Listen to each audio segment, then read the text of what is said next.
खबर नई दिल्ली से है। कोविड लॉकडाउन और अब कच्चे धागे और यान की बढ़ती कीमत के चलते भारत के रेडीमेड गारमेंट्स उद्योग संकट में है। इस संकट के चलते इस साल भारत का रेडीमेड गारमेंट उद्योग का निर्यात कम होकर $20 बिलियन का रह गया है। वहीं बांग्लादेश का $35 बिलियन का है। 1 करोड़ से ज्यादा लोगों को नौकरी देने वाला गारमेंट उद्योग मुश्किलों में है। दिक्कतों के चलते भारत का रेडीमेड गारमेंट व्यवसाय बांग्लादेश, चीन और वियतनाम के मुकाबले पिछड़ रहा है। दिल्ली एनसीआर में रेडीमेड गारमेंट बनाने की 3000 से ज्यादा फैक्ट्रियां हैं, जिनसे 10 लाख से ज्यादा लोग जुड़े हुए हैं।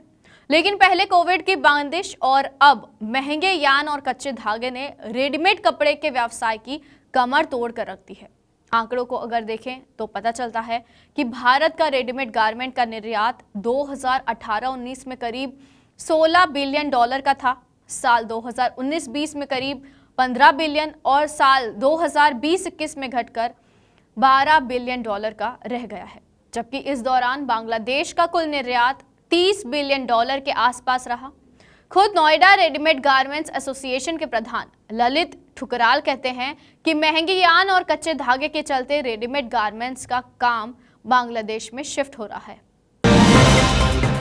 ललित ठुकराल ने कहा कि बांग्लादेश और वियतनाम का यूरोपियन कंट्री से एफटीए है, हमारा नहीं है। कपास हमारा, यान हमारा, वो वहाँ भेज रहा है, वहाँ से कपड़ा बनाकर यहाँ आ रहा है। हिंदुस्तान के स्टोर में बांग्लादेश का कपड़ा बिक रहा है क्योंकि वहाँ सस्ता हो रहा है।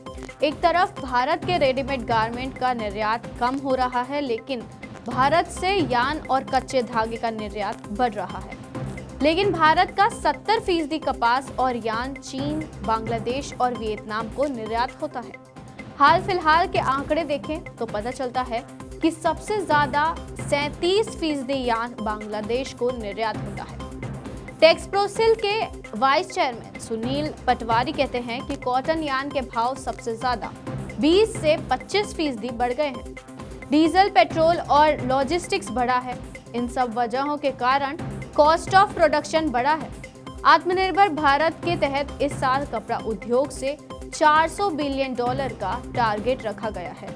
लेकिन भारत में अगर यान के दाम ना घटे तो रेडीमेड गारमेंट्स की मुश्किलें बढ़ेंगी।